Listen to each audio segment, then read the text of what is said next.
روایتوں میں آتا ہے کہ یہ جو یہودی تھے نبی کریم سرورت عالم صلی اللہ علیہ وسلم کے عہد مبارک میں، حالانکہ انہوں نے حضور اقدس صلی اللہ علیہ وسلم سے معاہدہ کیا ہوا تھا، لیکن یہ کسی نہ کسی طرح تکلیفیں پہنچانے کی فکر میں رہتے تھے، سازشیں کرتے رہتے تھے۔ تو ان کی ایک طریقہ یہ تھا کہ وہ جب مسلمانوں سے ملتے، یہاں تک کہ نبی کریم صلی اللہ علیہ وسلم سے بھی، تو السلام علیکم کو بجائے اس کو السلام علیکم کہتے تھے۔ السلام علیکم کے معنی، السلام علیکم کے معنی تو ہے تمہارے اوپر سلامتی ہو، اور السلام علیکم کے معنی ہے تم پر لعنت ہو، تباہی ہو۔ تو وہ حضور اقدس صلی اللہ علیہ وسلم کی خدمت میں جب آتے تو السلام علیکم کہتے۔ ایک مرتبہ صدیقہ عائشہ رضی اللہ تعالی عنہ تشریف فرما تھیں، تو ایک یہودی نے آ کر السلام علیکم کہا، تو حضرت عائشہ نے اس کا ترکی بترکی جواب دیا کہ علیک السلام واللعنہ، کہ تم پر ہلاکت بھی ہو اور لعنت بھی ہو تمہارا۔ تو حضرت عائشہ صدیقہ رضی اللہ تعالیٰ عنہ سے حضور اقدس صلی اللہ علیہ وسلم نے فرمایا، کیوں اپنا زبان خراب کرتی ہو؟ کہا یا رسول اللہ، آپ نے سنا نہیں کہ انہوں نے کیا لفظ بولے تھے؟ تو آپ نے فرمایا کہ تو نے بھی نہیں سنا کہ میں نے کیا کہا تھا؟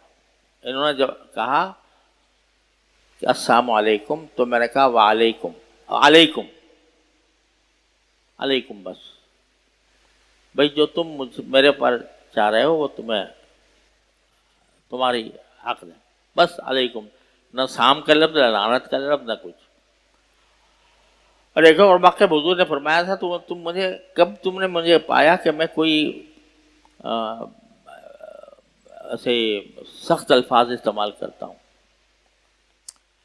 اور پھر ایک جملہ ارشاد فرمایا جو ہمارے لیے سب کے لیے دستور عمل ہے ساری زندگی کا۔ فرمایا کہ ما دخل الرفق فی شیء الا زانہ وما نزع عن شیء الا شانہ، او کما قال صلی اللہ علیہ وسلم، کہ نرمی جس چیز میں بھی داخل ہوتی ہے اس کو زینت بخشتی ہے، اور جس چیز سے نرمی نکال لی جاتی ہے اس کو معیوب بنا دیتی۔ تو یعنی یہ اصل میں ہم لوگوں نے صرف نماز روزے کا نام رکھ لیا دین، عبادات کی حد تک، لیکن جو ہمارے اخلاق ہیں، ہمارے جو برتاؤ ہیں، ان میں اتباع سنت مفقود ہوتا جا رہا ہے۔ نبی کریم سرورت عالم صلی اللہ علیہ وسلم نے بد سے بدترین دشمنوں کو بھی کبھی گالی نہیں دی، کبھی ایسے الفاظ استعمال نہیں کیے جو دل خراش ہوں، کبھی نہیں کیا، اور اسی کی تلقین بھی فرمائی، اور یہ فرمایا کہ بھئی جو لوگوں سے جو تمہارا جو رویہ ہونا چاہیے وہ خوش اخلاقی کا ہونا چاہیے۔ اللہ تعالیٰ نے پیغمبر کو بھیجا موسیٰ علیہ السلام کو، حضرت ہارون علیہ السلام کو فرعون کے پاس، اس سے بڑا سرکش کون ہوگا، اور موسیٰ علیہ السلام سے بڑا مصلح کون ہوگا؟